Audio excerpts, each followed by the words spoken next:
Senhor Deus e Pai, obrigado por toda a bênção, por todo o cuidado que o Senhor tem para conosco, com a Tua igreja. Pai, nós precisamos ouvir a Tua voz. Precisamos ouvir o recado do Senhor para a Tua igreja nessa noite. Pai, usa-me segundo o Teu propósito, capacita-me a transmitir essa palavra. Abre o coração, o entendimento de cada um dos Teus filhos e filhas nessa noite. Que essa palavra seja guardada, retida no coração e ela seja transformadora na nossa vida. Assim eu oro, Senhor, em nome do Teu Filho Jesus Cristo. Amém. Glória a Deus. Abra a palavra do Senhor, Mateus 25, de 1 a 13.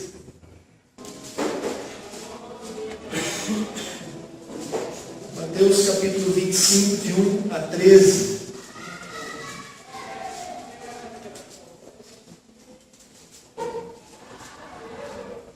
Esse texto já foi pregado aqui algumas vezes, mas é um texto atual. A palavra do Senhor ela é atual, ela é contemporânea, aliás, ela é para todos os tempos. Eu creio que mais uma vez o Senhor estará nos alertando nessa noite a respeito da necessidade, da importância da vigilância. Então, se a gente tivesse que dar um título para a mensagem, é Sede Vigilantes. E a parábola das 10 virgens, ela tem como base, como fundo principal, a alertar a igreja para a vigilância. Não é uma parábola onde Jesus estava ensinando doutrina a respeito do Espírito Santo. Ele estava avisando a igreja sobre a necessidade da vigilância. Então vamos estar lendo. Então o reino dos céus será semelhante a 10 virgens, que tomando as suas lâmpadas saíram a encontrar-se com o noivo. 5 delas eram nécias e 5 prudentes. As nécias, ao tomarem as suas lâmpadas, não levaram azeite consigo. No entanto, as prudentes, além das lâmpadas, levaram azeite nos vasos. E tardando o noivo, foram todas tomadas de sono e adormeceram. Mas à meia-noite ouviu-se um grito: eis o noivo, saí ao seu encontro. Então se levantaram todas aquelas virgens e prepararam as suas lâmpadas. E as nécias disseram às prudentes: dai-nos do vosso azeite, porque as nossas lâmpadas estão se apagando. Mas as prudentes responderam: não, para que não nos falte a nós e a vós outras. Ide antes aos que vendem e comprai. E saindo elas para comprar, chegou o noivo. E as que estavam apercebidas entraram com ele para as bodas, e fechou-se a porta. Mais tarde chegaram as virgens nécias, clamando: Senhor, Senhor, abre-nos a porta. Mas ele respondeu: em verdade vos digo que não vos conheço. Vigiai, pois, porque não sabeis o dia nem a hora. Amém, igreja? Já foi inventada muita doutrina em cima dessa parábola. E algumas dizendo que o óleo, o azeite é o Espírito Santo. E se você não tiver o azeite, não tiver o Espírito, você não entra no reino dos céus. Não é nada disso que Jesus estava dizendo nessa parábola. Aliás, a gente não pode perder o foco, que era uma parábola que tinha como base um casamento judaico, e que o tema principal dessa parábola é o versículo 13, quando Jesus diz: vigiai, porque não sabeis nem o dia, nem a hora. Você vai ver no decorrer dessa mensagem que o azeite não é o Espírito Santo. Há um ensino bastante distorcido em relação a isso dentro dessa parábola. Não havia nenhuma doutrina que estava sendo expressa nessa parábola. Havia sim um aviso urgente de Jesus Cristo, alertando para que não apenas os israelitas que viviam na época, mas também a igreja que vive hoje, estivesse vigilante. Se você observar e ler todo o texto, que começa lá no capítulo 24, quando Jesus fala da destruição profética do templo, Em seguida, ele fala do princípio das dores, da grande tribulação. Ele vem dizendo como seria o fim, porque os discípulos haviam perguntado. E aí então Jesus narra 3 parábolas. A primeira da figueira, falando também sobre a vigilância. A segunda, do servo bom e do servo mau, também tendo como fundo a vigilância, estar atento para a volta de Jesus Cristo. E a terceira e última, essa que nós compartilhamos agora, que é a das 10 virgens, que também fala da vigilância. Não para por aí, porque a parábola dos talentos também não deixa de ser um alerta para que a gente faça bom uso das capacitações que Deus nos deu, enquanto não se completa a sua vinda. E quando nós falamos de vigilância, nós ficamos pensando apenas na vinda de Jesus Cristo. É interessante a gente observar que Jesus ele usa um contexto judaico, comparando a um casamento judaico, e normalmente o casamento judaico era feito em 2 etapas. A primeira, o noivo saía da sua casa com os seus amigos, os amigos do noivo, e eles iam cantando, jubilando até a casa da noiva. E quando eles iam pelo caminho, se aproximando da casa da noiva, eles iam cantando, fazendo barulho. Então, à distância, as noivas que já estavam, a noiva e suas amigas, que participavam daquele cerimonial, já ficavam vigilantes, ouvindo, esperando o cortejo do noivo que vinha.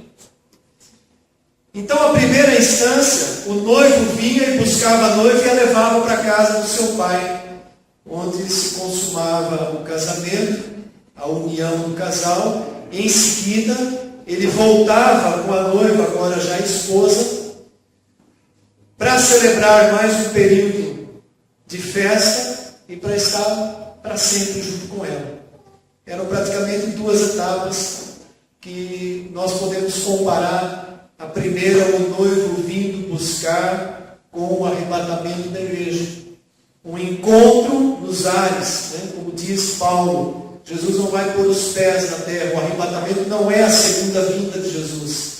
Jesus toma a igreja, leva a noiva para as bodas do Cordeiro. Depois ele volta com a igreja, Jesus, para cumprir o período do seu reino, do seu governo perfeito do milênio aqui na terra. E após o final desse milênio bíblico, então é o final de todas as coisas, onde novos céus, nova terra serão habitados por aqueles que serviram a Cristo em todas as gerações. É um pouco difícil para a gente compreender tudo isso, e existem muitos ensinos divergentes dentro dessa área de escatologia. Eu estou dizendo para a igreja o que eu creio. Eu creio que será dessa maneira, por aquilo que a gente tem buscado aprender na palavra de Deus. Então havia um cerimonial judaico envolvendo essa mensagem de Jesus. Por que eu disse que o azeite não é o Espírito Santo? Porque as 10 tinham lâmpadas com azeite. E uma vez que você se tornou um verdadeiro cristão, nasceu de novo, no momento em que você professa Jesus Cristo como Senhor e Salvador da tua vida, recebe Ele como Senhor e Salvador, crê verdadeiramente no teu coração, naquele momento o Espírito Santo já fez morada em você, você já foi selado, e uma vez selado e habitado pelo Espírito Santo, Ele não vai embora. Você não vai jamais deixar de ser templo do Espírito Santo. A gente tem dito isso várias vezes em vários cultos. Ainda que pecamos, o Espírito nos conduz em arrependimento, nos leva de volta à presença de Deus. O Espírito não habita para depois desabitar. Isso é uma grande heresia. Então, o azeite não pode ser uma tipificação do Espírito Santo, de forma alguma. Todas elas são lâmpadas acesas. Todas elas eram virgens. Então, não pode dizer que algumas eram parte da igreja salva e outras também não. Embora existam também ensinos em cima disso. Então, amados, nós precisamos focar nessa parábola de Jesus Cristo. Aqui não tem nenhuma teologia profunda, não tem nenhuma doutrina sendo ensinada. A mensagem de Jesus nesse momento em que ele estava ali com os seus discípulos, quando ele vem conversando com os seus discípulos a respeito dos sinais do final dos tempos, e ele fala dos sinais que aconteceriam, Mateus 24, ele alerta dos falsos mestres que surgiriam, ele fala do amor que estaria se esfriando no coração das pessoas, ele fala que o mundo estaria passando por guerras, rumores de guerras, fomes e terremotos, coisas que quase todas as gerações têm experimentado. Eu creio que nós estamos nos afunilando para esse momento do arrebatamento da igreja. Cada vez mais os sinais são evidentes. Eu creio. Por isso a mensagem final de Jesus, desde aquela época em que ele pregou no seu ministério terreno, foi de vigilância. Ele sabia que ele iria para junto do Pai e que a igreja ficaria por um período sem a sua presença terrena e que os seus discípulos teriam a dura missão de levar o Evangelho para todas as nações. Jesus sabia que a igreja cresceria, alcançaria as nações do mundo da época, passaria por gerações e gerações, sendo perseguida, sendo de todas as formas atacada pelo inimigo, levantando falsos mestres em todas as gerações. Jesus sabia de tudo isso. Por isso essa mensagem da vigilância, ela é para nós hoje, ela é para todas as gerações. É interessante a gente olhar alguns pontos dessa mensagem, dizendo que o noivo tardou-se, ele demorou para vir. Nós podemos relacionar essa demora do noivo com esses 2000 anos que a igreja já vem experimentando do tempo da graça. Jesus demora para vir. O tempo da graça está sendo estendido por pura misericórdia de Deus.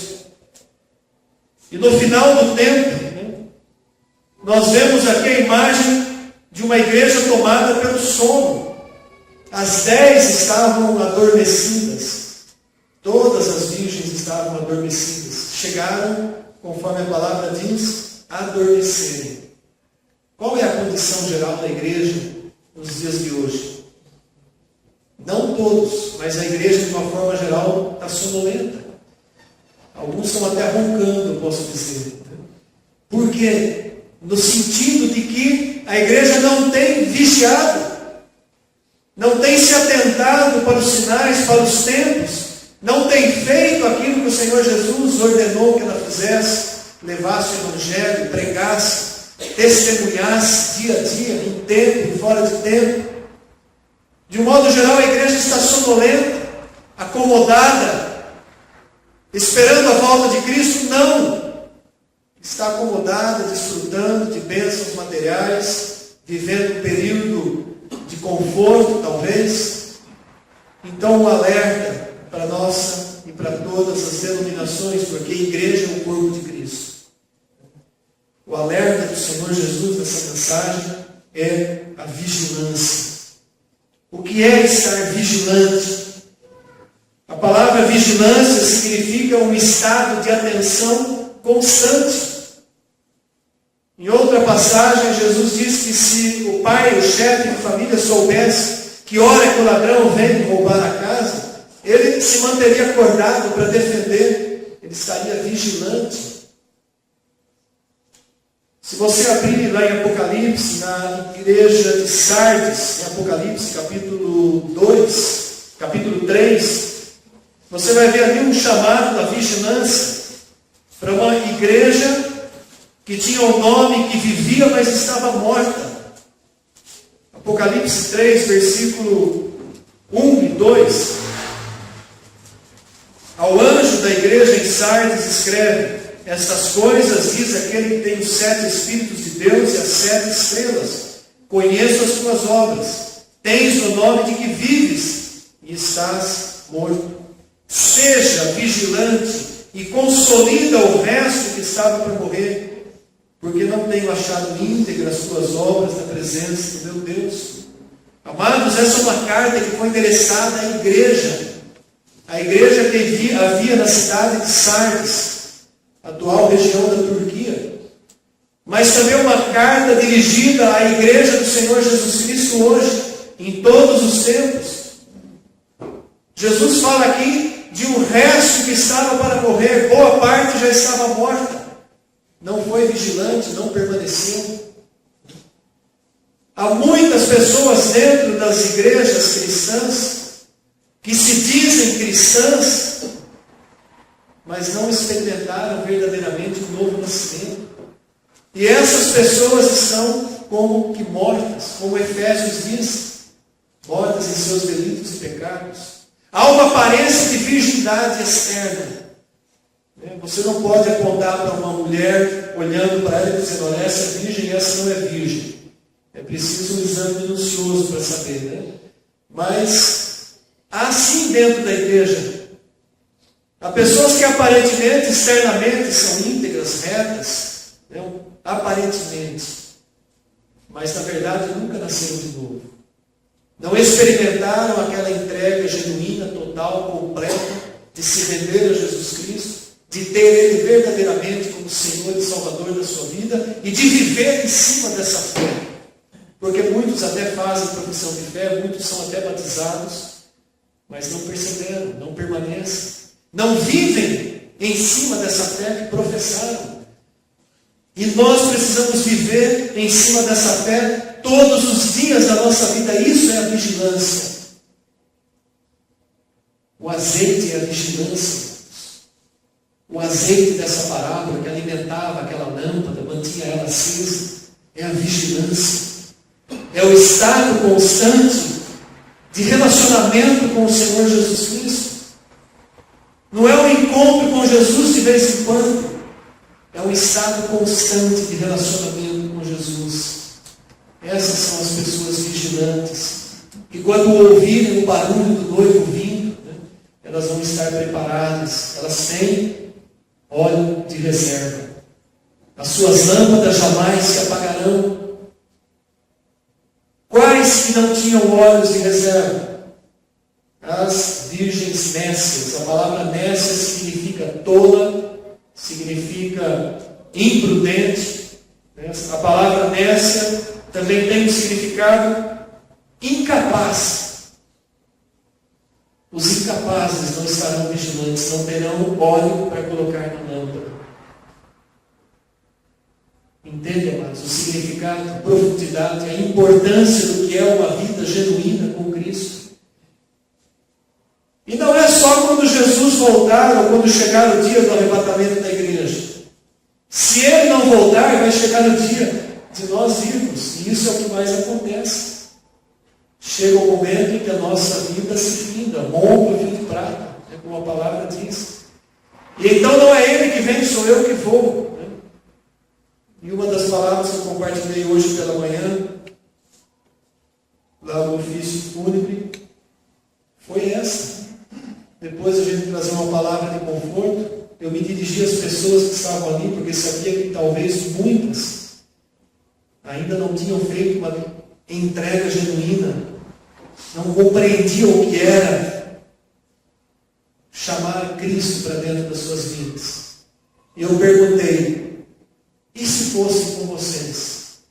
Estariam prontos para se encontrar com Jesus? Nós não sabemos quando é o nosso dia, nem a nossa hora. Pode ser agora, pode ser daqui a 10, 20, 50 anos. Estava terminando o nosso momento de oração ali antes do culto, na nossa salinha de intercessão, e me veio na mente a passagem do rei Ezequias. O profeta Isaías é enviado até Ezequias com uma mensagem dura, dolorosa.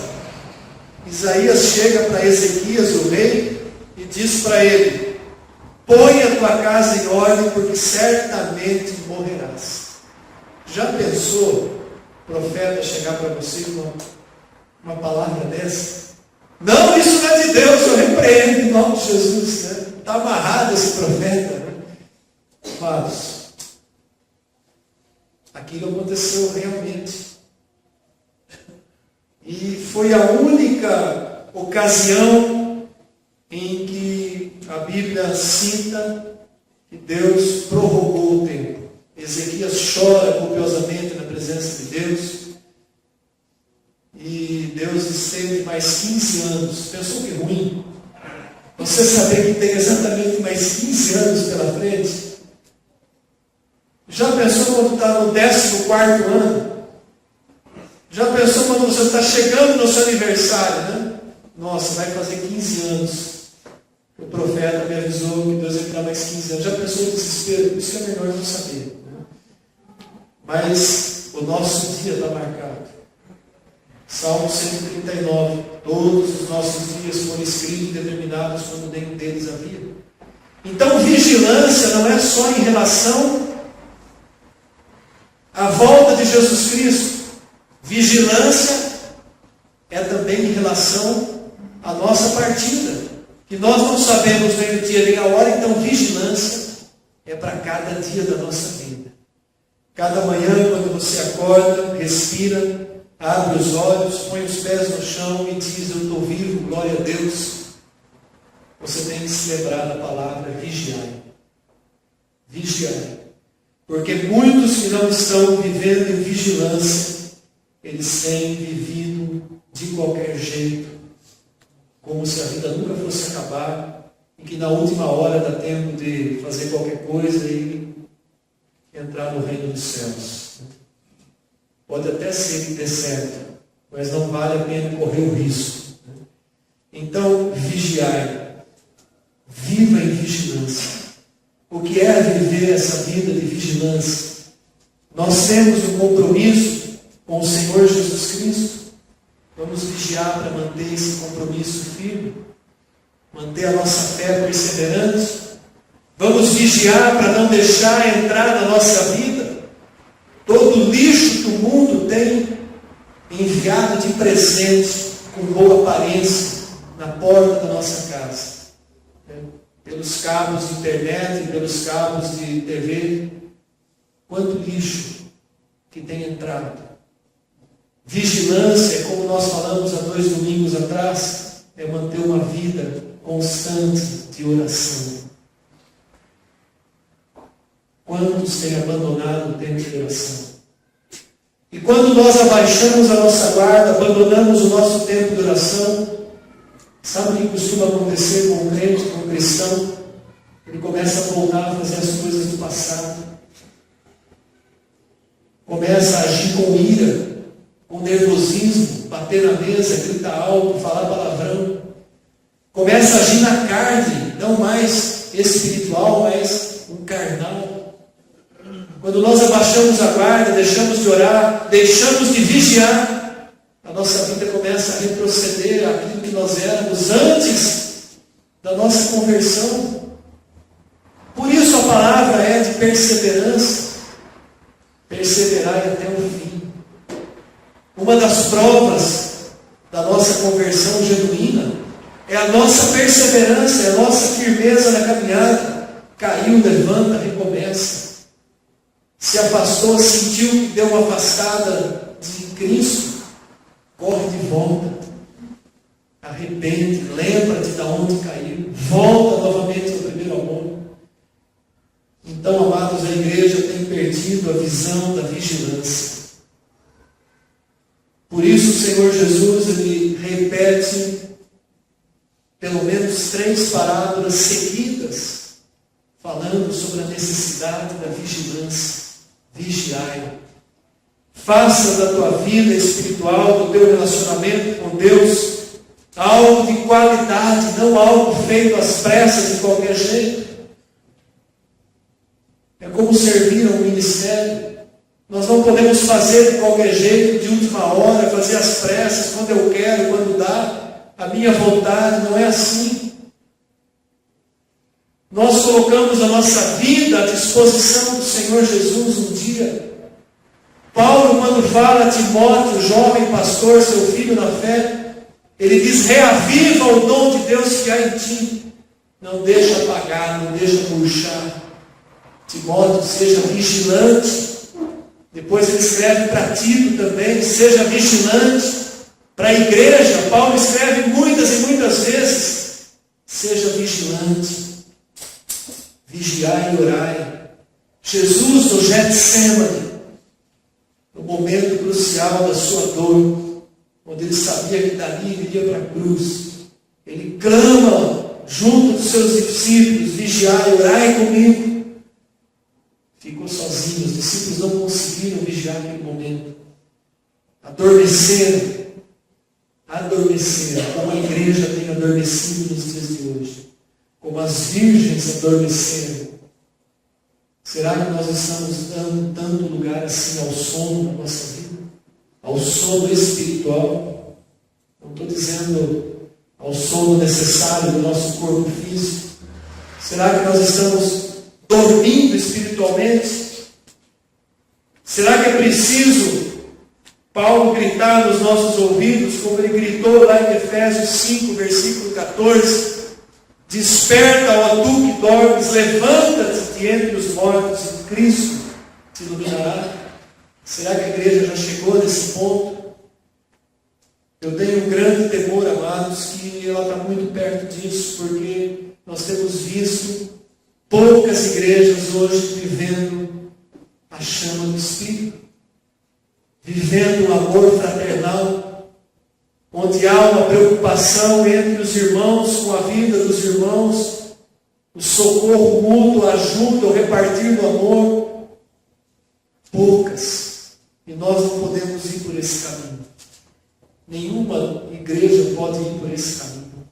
É preciso que a vigilância seja constante na nossa vida cristã. Então, quero fechar essa mensagem com esse chamado à vigilância.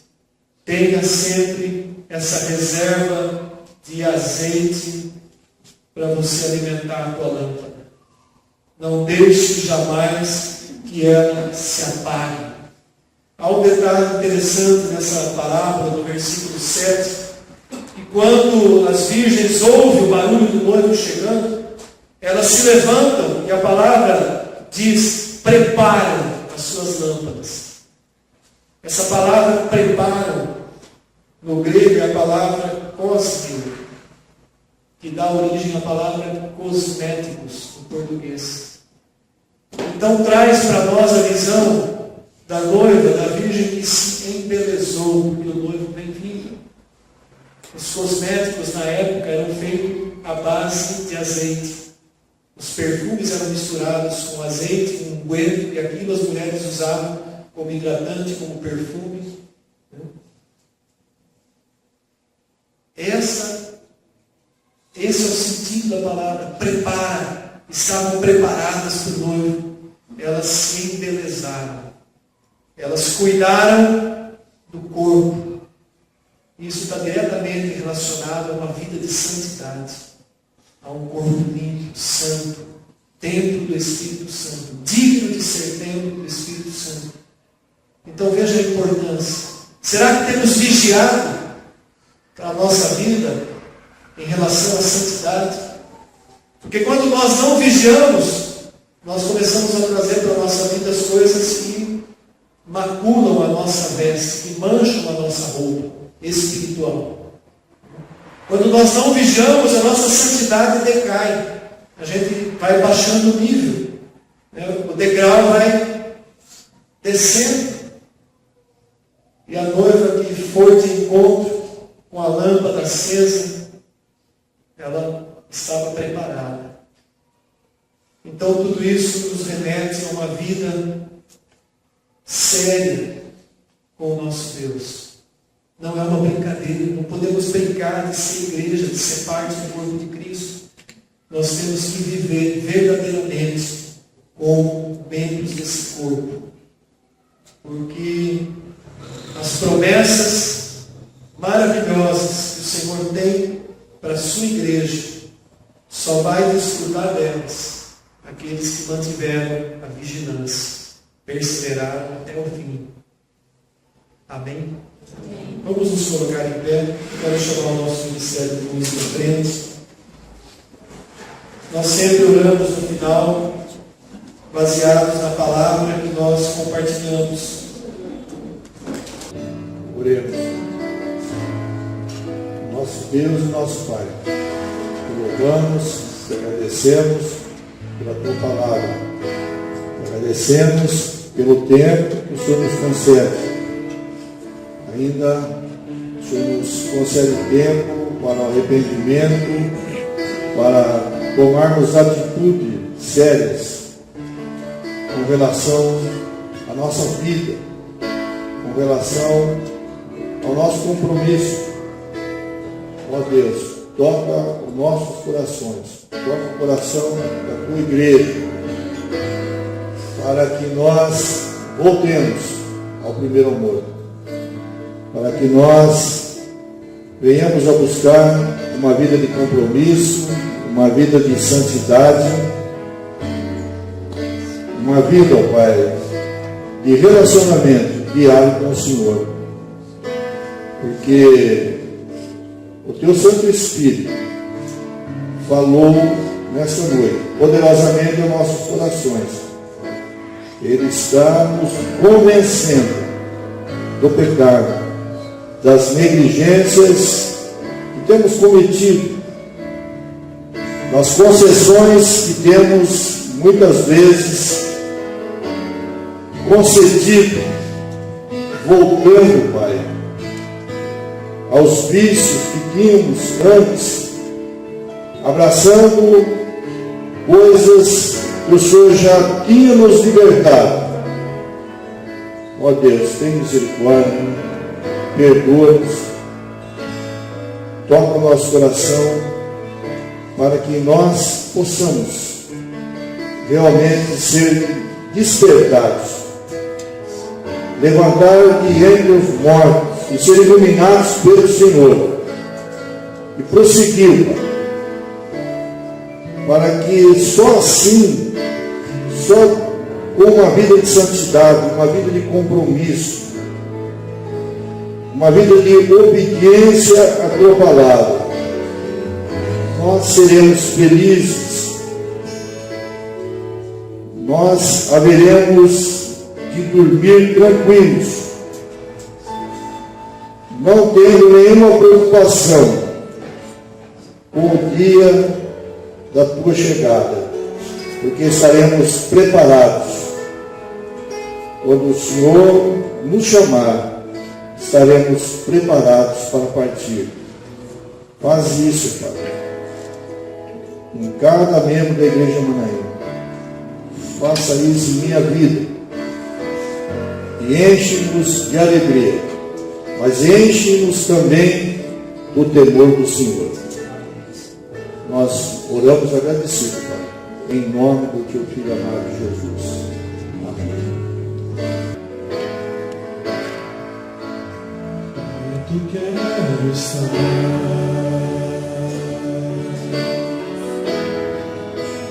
junto aos Teus pés,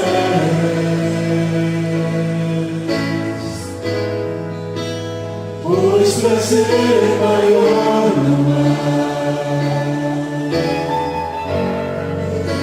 que me render te adorar.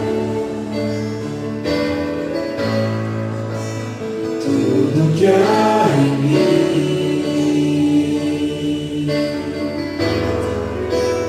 quero te ofertar,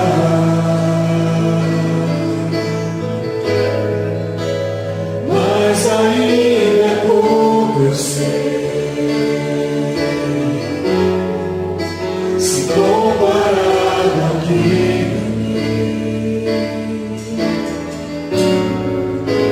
Eu sou apenas servo, teu amigo me tornou.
graça e a paz do Senhor Jesus Cristo, o amor do Pai e a comunhão do Espírito Santo permaneçam conosco.